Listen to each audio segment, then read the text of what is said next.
YouTube. Reminder, if you want to lesson with me, check the link in the description. Equipment update. Yes, I continue to get more stuff, but also getting rid of some stuff at the same time. So, first thing is, I finally got a specific Doug Elliott setup for my 3Bs. I'd actually already gotten a Doug Elliott setup, but it was a used one. What did I get the first time? So I got a D cup, which is kind of a just medium small shank cup, with a D2 shank. And that's all I got. So I had another rim that I used, and I put that on here, and it made my 3B F, which I just played right there, pretty awesome. The low range was a little bit tight, but otherwise I felt like it was pretty good. The high range was pretty good on that horn, and I was pretty happy with it. But I really felt like my Silver Sonic, my straight 3B, it just felt awful. It felt really dead. It felt kind of muffled. It felt hard to play. The high range was bad.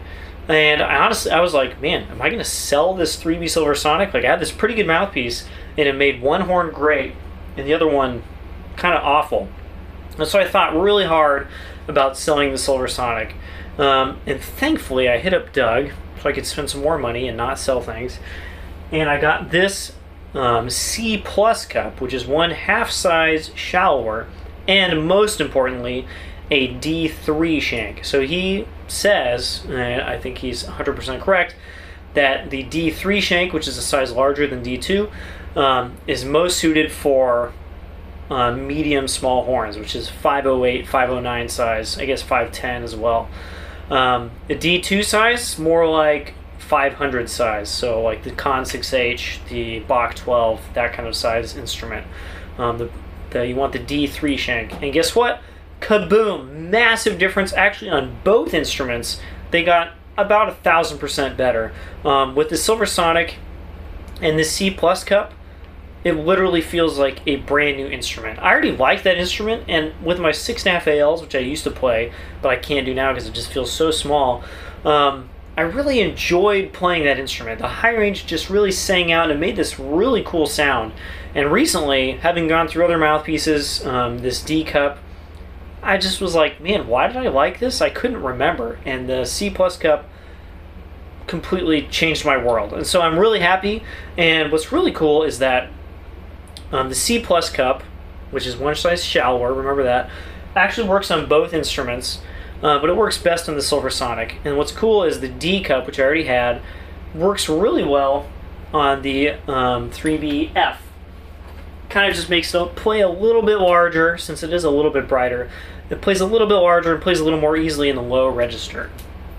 And what's cool is I have this D2 shank that I'm not using now. But if I get a smaller instrument, so Con 6H, Bach 12, which I would really like, this shank will be perfect for those. So I don't actually need to get rid of this, and it'll be handy if I want to play something smaller. So I kind of have every possible setup for the moment for my small bore horns, and that is actually very happy making because I have been searching for mouthpieces for so long.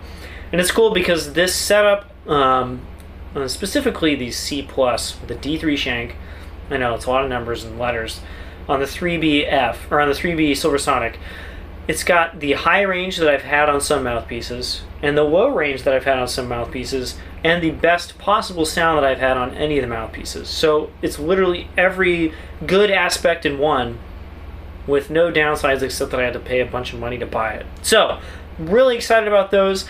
I might actually make a recording. That previous video I did, where I played the sad tuba sound, I played that on this setup, and even just playing that, I could just pull the horn out and just go bam and make this great sound. I know it doesn't sound like that in the video, but it's so satisfying to play. So much feedback behind the horn, so much sound up in front of the horn. I can talk about this for days, but I'm probably going to record some stuff on the Silver Sonic soonish on, well, not this setup, but this one. So that's one thing, and that's really big for me. The other one is, yes, I got another 42B, and actually I probably should have counted before I made this video, but this is probably 42 number 7, 8, 9. I really hope I'm not in the double digits. I hope this is not number 10, but it might be number 10. I'm actually not sure. This is a 90s, I'm pretty sure, might be early 2000s. 42B, it's got the modern linkage, the kind of mini ball setup instead of the cup and ball like on my silver 42B section. And it's obviously been used. I wouldn't say it's been abused. It's got the usual kind of wear you would expect from like a student used 42B, but doesn't have any of the evidence of like straight up getting like smashed up that you see on some 42Bs. So I'm happy about it. I traded my A47 slide for this entire instrument with another 42 slide. So now I actually own my own 42 slide. The one that I've been using is my friend's slide, and it's not mine. So I traded a slide for a slide and a bell section. And what's cool is this bell section, as of right now, plays the easiest of all my 42 bell sections. So not sure what bell section I'm going to end up with. I have 3 right now. I have this, a silver one of these, and a 42T with a Thayer valve. I have a feeling the 42T is going to be pretty awesome when I get the valve work done, but actually right now this plays really well. This slide is not in stellar shape. It's got some dings. I think the inners are okay, but the outers have got some it needs some TLC, we'll say that. Thankfully I already have some Bach 42 outer slide tubes waiting for me. My tech has been waiting to tube a slide for a while, so I can get those tubes.